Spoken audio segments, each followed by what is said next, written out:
ఆకాశవాణి ప్రాంతీయ వార్తలు చదువుతున్నది కేసుమ. ముఖ్యాంశాలు: ఆంధ్రప్రదేశ్లోని నరసాపురానికి సమీపంలో మొంతా తీవ్ర తుఫాను తీరం దాటిందని అమరావతి వాతావరణ కేంద్రం ప్రకటించింది. మొంతా తీవ్ర తుఫాను నేపథ్యంలో రైల్వే ప్రయాణికులకు ఇబ్బంది కలుగకుండా చర్యలు తీసుకోవాలని రైల్వే శాఖ మంత్రి అశ్విని వైష్ణవ్ అధికారులను ఆదేశించారు. మొంతా తుఫాను వల్ల నెలకొన్న సమస్యల పరిష్కారానికి త్వరితగతిన చర్యలు తీసుకోవాలని ఆంధ్రప్రదేశ్ ముఖ్యమంత్రి నారా చంద్రబాబు నాయుడు సూచించారు. ప్రపంచ చలనచిత్ర పరిశ్రమకు హైదరాబాద్ నగరం వేదిక కావాలన్నదే ప్రభుత్వ లక్ష్యమని తెలంగాణ ముఖ్యమంత్రి ఏ రేవంత్ రెడ్డి పేర్కొన్నారు. ఆంధ్రప్రదేశ్లో ఈ రోజు నుండి రైతుల నుంచి పత్తి కొనుగోలు చేస్తామని వ్యవసాయ శాఖ మంత్రి కె అచ్చెన్నాయుడు తెలిపారు. వార్తల వివరాలు: బంగాళాఖాతంలో తీవ్ర తుఫానుగా ఏర్పడిన మొంతా ఆంధ్రప్రదేశ్లోని మచిలీపట్నం, కళింగపట్నం మధ్య కాకినాడకు దక్షిణంగా నరసాపురానికి దగ్గరలో తీరం దాటిందని అమరావతి వాతావరణ కేంద్రం ప్రకటించింది. రాత్రి 11:30 నుంచి 12:30 మధ్యలో మొంతా తీరం దాటే ప్రక్రియ పూర్తయినట్లు పేర్కొంది. మొంతా ఉత్తర వాయువ్యంగా తెలంగాణ మీదుగా ప్రయాణించి ఈరోజు మధ్యాహ్నం ఛత్తీస్గఢ్ వద్ద మరింత బలహీనపడనుందని వాతావరణ శాఖ అధికారి కరుణాసాగర్ తెలియజేస్తూ, పశ్చిమ మధ్య బంగాళాఖాతంలో కేంద్రీకృతమైనటువంటి మొంతా తీవ్ర తుఫాను 28వ తారీఖు రాత్రి 11:30 గంటలకి పశ్చిమ మధ్య బంగాళాఖాతంలో గంటకు 12 కిలోమీటర్ల వేగంతో ప్రయాణించి ఉత్తర అక్షాంశ రేఖాంశం దగ్గర కేంద్రీకృతం కావడం జరిగింది. ఆ తర్వాత 11:30 నుండి 12:30 గంటల మధ్య ప్రాంతంలో ఇది ఆంధ్రప్రదేశ్ యానాం తీర ప్రాంతముల మధ్య మచిలీపట్నం, కళింగపట్నంల మధ్య కాకినాడకి దక్షిణంగా నర్సాపూర్ దగ్గర ఉత్తర అక్షాంశ రేఖాంశాల దగ్గర తీరం దాటడం జరిగింది. తుఫాను ప్రభావంతో ఆంధ్రప్రదేశ్ వ్యాప్తంగా విస్తారంగా వర్షాలు కురుస్తున్నాయి. ముఖ్యంగా కోస్తా జిల్లాల్లో భారీ వర్షాలు పడుతున్నాయి. మొంతా తీవ్ర తుఫాను నేపథ్యంలో రైల్వే ప్రయాణికులకు ఇబ్బంది కలుగకుండా చర్యలు తీసుకోవాలని రైల్వే శాఖ మంత్రి అశ్విని వైష్ణవ్ అధికారులను ఆదేశించారు. దక్షిణ మధ్య railway, east coast railway general మేనేజర్లతో ఢిల్లీ నుంచి దృశ్య మాధ్యమం ద్వారా సమీక్ష నిర్వహించారు. తుఫాను దృష్ట్యా తీసుకుంటున్న చర్యలపై అధికారులను అడిగి తెలుసుకున్నారు. ఈ సందర్భంగా కేంద్ర మంత్రి మాట్లాడుతూ, సత్వర నిర్ణయాలు తీసుకునేందుకు వీలుగా ఒడిశా, తెలుగు రాష్ట్రాల్లో డివిజనల్ వార్ రూంలు ఏర్పాటు చేయాలని దక్షిణ మధ్య రైల్వే, ఈస్ట్ కోస్ట్ రైల్వే జీఎంలను ఆదేశించారు. విజయవాడ, విశాఖపట్నం, గుంటూరు డివిజన్లలో అవసరమైన సామాగ్రి, యంత్రాలు, సిబ్బందిని సిద్ధంగా ఉంచాలని, పరిస్థితులను ఎప్పటికప్పుడు పర్యవేక్షించి చర్యలు తీసుకోవాలని అధికారులకు దిశానిర్దేశం చేశారు. ఆంధ్రప్రదేశ్లో మొంతా తుఫాను అనంతర ప్రభావంపై ముఖ్యమంత్రి నారా చంద్రబాబు నాయుడు గత రాత్రి అధికారులతో సమీక్ష నిర్వహించారు. అమరావతి ఆర్టీజీ సెంటర్కు వచ్చిన సమాచారాన్ని విశ్లేషించి తుఫాను వల్ల నెలకొన్న సమస్యల పరిష్కారానికి త్వరితగతిన చర్యలు తీసుకోవాలని ఆదేశించారు. చెట్ల తొలగింపు, విద్యుత్ సబ్స్టేషన్లలో సమస్యలను తక్షణం పరిష్కరించేలా కసరత్తు చేయాలని అధికారులకు సూచించారు. క్షేత్రస్థాయిలో పరిస్థితిని ఎప్పటికప్పుడు పర్యవేక్షించాలని ముఖ్యమంత్రి అధికారులకు దిశానిర్దేశం చేశారు. ఆంధ్రప్రదేశ్లో మొంతా తుఫాను సహాయక చర్యల్లో పాల్గొనేందుకు 11 ఎన్డీఆర్ఎఫ్, 12 ఎస్డీఆర్ఎఫ్ విపత్తు నిర్వహణ బృందాలను ఏర్పాటు చేశామని ఐటీ శాఖ మంత్రి నారా లోకేష్ తెలిపారు. రిజర్వ్ టీములు, 876 ర్యాపిడ్ రెస్పాన్స్ బృందాలు సిద్ధంగా ఉన్నాయన్నారు. తుఫాను సహాయక చర్యల్ని అమరావతిలోని రాష్ట్ర సచివాలయంలోని ఆర్టీజీఎస్ కేంద్రం నుంచి మంత్రి నిన్న పర్యవేక్షించారు.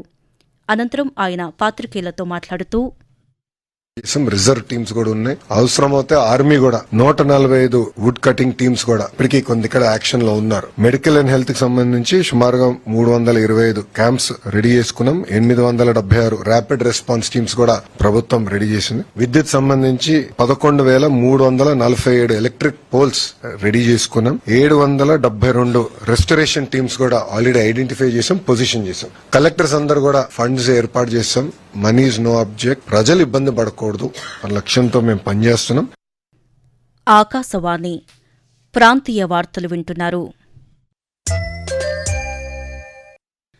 మొంతా తీవ్ర తుఫాను ప్రభావిత జిల్లాల్లో భారీ వర్షాలు కురుస్తున్నందున జాతీయ రహదారులపై ప్రయాణించే భారీ వాహనాలపై ఆంక్షలు కొనసాగుతాయని ఆంధ్రప్రదేశ్ విపత్తుల నిర్వహణ సంస్థ తెలిపింది. తుఫాను ప్రభావిత జిల్లాల్లో రహదారులపై గత రాత్రి 7 గంటల నుంచి వాహనాలను నిలుపుదల చేస్తున్నామని పేర్కొంది. వాహనాలను ముందే సురక్షిత ప్రాంతాల్లో నిలుపుకోవాలని సూచించింది. తుఫాను ప్రభావం తగ్గిన తర్వాత ప్రయాణాలకు అనుమతిస్తామని, ప్రజలు అత్యవసరమైతే తప్ప ప్రయాణాలు చేయవద్దని విపత్తుల నిర్వహణ సంస్థ అధికారులు తెలిపారు. ప్రపంచ చలనచిత్ర పరిశ్రమకు హైదరాబాద్ నగరం వేదిక కావాలన్నదే ప్రభుత్వ లక్ష్యమని తెలంగాణ ముఖ్యమంత్రి ఏ రేవంత్ రెడ్డి అన్నారు. సినీ కార్మికుల సమాఖ్య ఆధ్వర్యంలో హైదరాబాద్లోని యూసఫ్గూడ పోలీస్ గ్రౌండ్స్లో జరిగిన సన్మాన కార్యక్రమంలో ముఖ్యమంత్రి నిన్న ప్రసంగించారు. తెలంగాణలో కాంగ్రెస్ ప్రభుత్వం అధికారంలోకి వచ్చాక గద్దర్ పేరు మీద సినీ అవార్డులు ప్రదానం చేశామన్నారు. సినిమా కార్మికుల కోసం సంక్షేమ నిధిని ఏర్పాటు చేస్తామని చెప్పారు. భారత ఫ్యూచర్ సిటీలో చలనచిత్ర పరిశ్రమకు ప్రాధాన్యత ఉండేలా చర్యలు తీసుకుంటామని తెలిపారు. సినీ కార్మికుల పిల్లల కోసం కార్పొరేట్ స్థాయి పాఠశాల నిర్మించి ఉచితంగా చదువు అందించేందుకు చర్యలు తీసుకుంటున్నామని ముఖ్యమంత్రి పేర్కొన్నారు. తుఫాను పునరావాస కేంద్రాల్లో నిర్వాసితుల కోసం అన్ని సదుపాయాలు కల్పిస్తున్నట్లు కాకినాడ పార్లమెంట్ సభ్యులు ఉదయ్ శ్రీనివాస్ తెలిపారు. కాకినాడ జిల్లా ఉప్పాడ తీరంలోని అమినాబాద్లో ఏర్పాటు చేసిన పునరావాస కేంద్రాన్ని ఆయన నిన్న పరిశీలించారు. ఈ సందర్భంగా ఉదయ్ శ్రీనివాస్ మాట్లాడుతూ, సహాయ కార్యక్రమాలు అయితే నిజంగా చాలా బాగా జరుగుతున్నాయి. అలాగే ఉప్పాడలో ఎన్ని రిలీఫ్ క్యాంప్స్ ఉన్నాయో అన్ని రిలీఫ్ క్యాంప్స్ కి భోజనం ఏర్పాట్లు చేయడం జరిగింది. అది భోజనం ఏర్పాట్లు చేయడమే కాకుండా దాన్ని ప్రజలందరినీ కూడా అడిగి తెలుసుకోవటం జరుగుతుంది. మొత్తం ఆన్ గ్రౌండ్ మేమందరం తిరిగి వాళ్ళ ఎవరైతే ఇబ్బంది పడే ప్రాంతాలు ఏవైతే ఉన్నాయో వాళ్ళందరినీ కూడా తరలించి, అలాగే దీంతో పాటు వాళ్ళకి మెడిసిన్స్ కూడా ఎవరైనా ఇబ్బంది పడేలాగుంటే అత్యవసర మెడిసిన్స్ కూడా ఏర్పాటు చేయడం జరిగింది. మొంతా తుఫాను దృష్ట్యా ఆంధ్రప్రదేశ్లో ఈ రోజు నుండి రైతుల వద్ద పత్తి కొనుగోలు చేస్తామని వ్యవసాయ శాఖ మంత్రి కె అచ్చెన్నాయుడు ఒక ప్రకటనలో తెలిపారు. ఈ మేరకు cotton corporation of India CCI సంబంధిత అధికారులకు ఆదేశాలు జారీ చేయడం జరిగిందని పేర్కొన్నారు. రాష్ట్రంలో ఈ ఏడాది 4.56 లక్షల హెక్టార్లలో పత్తి సాగు చేయగా సుమారు 8 లక్షల మెట్రిక్ టన్నుల దిగుబడి వస్తుందని అంచనా వేస్తున్నామని, కేంద్ర ప్రభుత్వం పత్తికి క్వింటాలుకు 8,110 రూపాయల కనీస మద్దతు ధర అందించేలా రాష్ట్ర వ్యాప్తంగా కాటన్ కార్పొరేషన్ ఆఫ్ ఇండియా ద్వారా 30 పత్తి కొనుగోలు కేంద్రాలు ఏర్పాటు చేశామన్నారు. పత్తి పంటను అమ్మాలనుకునే రైతులు ముందుగా రైతు సేవా కేంద్రాల ద్వారా తమ వివరాలను నమోదు చేసుకోవాలని మంత్రి కోరారు. అంతర్జాతీయ అంతర్జాల దినోత్సవాన్ని ఈరోజు నిర్వహిస్తున్నారు. 1969 అక్టోబర్ 29వ తేదీన ఒక కంప్యూటర్ నుండి మరొక కంప్యూటర్కు పంపిన మొదటి ఎలక్ట్రానిక్ సందేశానికి గుర్తుగా అప్పటి నుండి ప్రతి ఏటా ఈ కార్యక్రమం నిర్వహిస్తున్నారు. అంతర్జాల ప్రక్రియ ఉపయోగించి ఈ సందేశాన్ని పంపారు. టెలికమ్యూనికేషన్ల చరిత్రలో అంతర్జాల ప్రక్రియ ఒక మైలురాయిగా నిలిచింది. మొంతా తుఫాను నేపథ్యంలో పత్తిలో తేమ శాతం పెరగకుండా రైతులు జాగ్రత్తలు తీసుకోవాలని తెలంగాణ వ్యవసాయ శాఖ మంత్రి తుమ్మల నాగేశ్వరరావు సూచించారు. రైతు నేస్తం కార్యక్రమంలో భాగంగా హైదరాబాద్ సచివాలయం నుంచి దృశ్య మాధ్యమం ద్వారా రైతులతో మంత్రి నిన్న సంభాషించారు. ప్రాంతీయ వార్తలు ముగించే ముందు ముఖ్యాంశాలు మరోసారి. ఆంధ్రప్రదేశ్లోని నర్సాపురానికి సమీపంలో మొంతా తీవ్ర తుఫాను తీరం దాటిందని అమరావతి వాతావరణ కేంద్రం ప్రకటించింది. మొంతా తీవ్ర తుఫాను నేపథ్యంలో రైల్వే ప్రయాణాలకు ఇబ్బంది కలగకుండా చర్యలు తీసుకోవాలని రైల్వే శాఖ మంత్రి అశ్విని వైష్ణవ్ అధికారులను ఆదేశించారు. మొంతా తుఫాను వల్ల నెలకొన్న సమస్యల పరిష్కారానికి త్వరితగతిన చర్యలు తీసుకోవాలని ఆంధ్రప్రదేశ్ ముఖ్యమంత్రి నారా చంద్రబాబు నాయుడు సూచించారు. ప్రపంచ చలనచిత్ర పరిశ్రమకు హైదరాబాద్ నగరం వేదిక కావాలన్నదే ప్రభుత్వ లక్ష్యమని తెలంగాణ ముఖ్యమంత్రి ఏ రేవంత్ రెడ్డి పేర్కొన్నారు. ఆంధ్రప్రదేశ్లో ఈ రోజు నుండి రైతుల నుంచి పత్తి కొనుగోలు చేస్తామని వ్యవసాయ శాఖ మంత్రి కె అచ్చెన్నాయుడు తెలిపారు.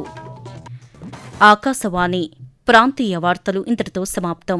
తిరిగి 7 గంటల 5 నిమిషాలకు జాతీయ వార్తలు వింటారు.